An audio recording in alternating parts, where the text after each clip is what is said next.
It's September 24th, 2023. I'm out on the west end, northwest end of Santa Cruz Island, looking back to the east, southeast, and we can see on the skyline the big volcanic ridge that stretches along the north side of Santa Cruz Island and is made up of the Santa Cruz Island volcanics.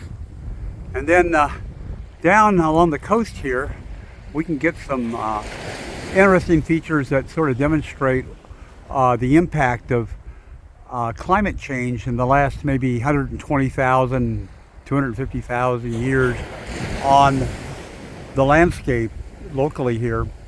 So let's start with what we're looking at right here. So this is a little sea cliff, goes along the side of Frazer Point here. Again, now I'm looking to the west or northwest. And at the base of this little sea cliff is what they call the shoreline angle. And so if we could go out on the beach and then actually swim out and see the bottom going out further, the ocean bottom, we'd see it just slopes off pretty gently out a ways, quite a ways actually out there. And so there's a large sort of just sloping surface. Most of it's underwater, but we get a little bit at the beach here, and then it comes up and you get a break and slope, which is the modern sea cliff. Now this sea cliff is pretty small here, but most of Santa Cruz Island is surrounded by, you know, a modern sea cliff, and again the base of that is the shoreline angle. So if we look up on the hillside here, on the ridge that's on the skyline, if you come down about halfway, you'll see kind of a darker break and slope. It's a cliff that extends to, from left to right, and it's an old sea cliff, and at the base of that would be a shoreline angle. So the sea used to be there making a sea cliff, you know, eroding back, making a sea cliff.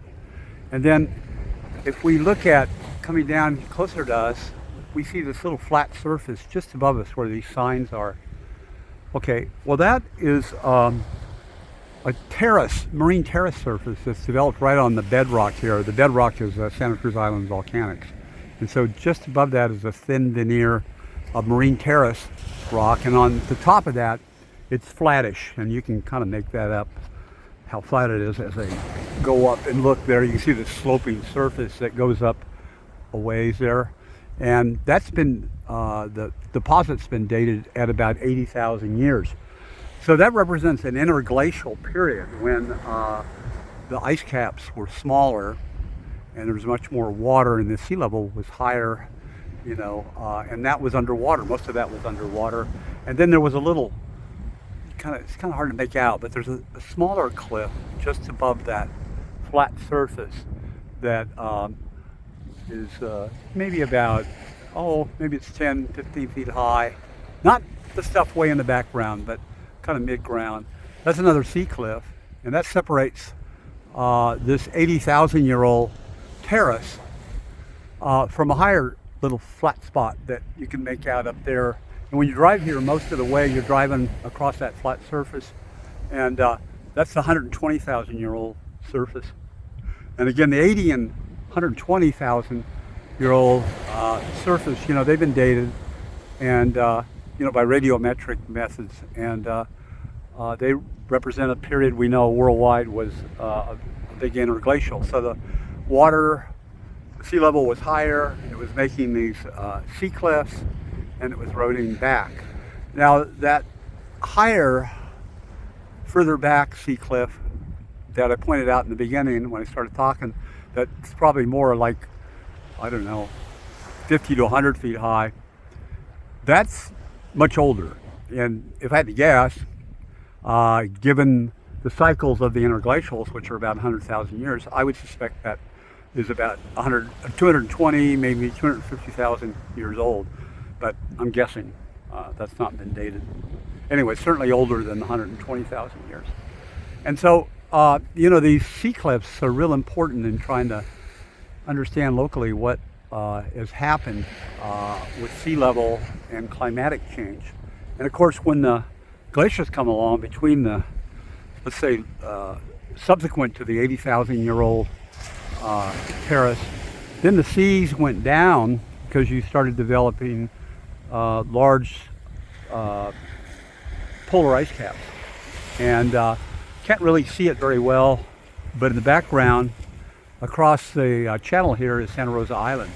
And 120,000, excuse me, let me back up.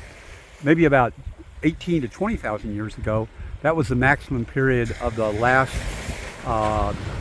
big glaciation. And you could walk from here all the way across, staying on land, to Santa Rosa Island. It was one big island connected up then. And the seas would have been 350 to 400 feet lower than they are today. So most of that landscape has been, buried by the sea coming back up. As we've gone into this, we're in an interglacial now. So as we've warmed up in the last 18,000 years, the seas have gone up higher because the polar ice caps have melted, and this trend will continue until probably we head into the next. We're probably due, maybe in a few thousand years for another large glacial episode, given that the maximum interglacials only last for 10 to maybe 20,000 years, and we're already maybe a good 15,000 years into the one we are at now. Anyway, kind of an interesting little aspect of the northwest end of Santa Cruz Island, which is also known as, the little bay here is Forney's, and it's the weekend, it's Sunday. I'm surprised we don't see one sailboat anchored in here. It's a beautiful little spot, and people often anchor here for the weekend. And then the point out there, which we really can't see the end of, that's Frazer Point, at the very northwest end of the island.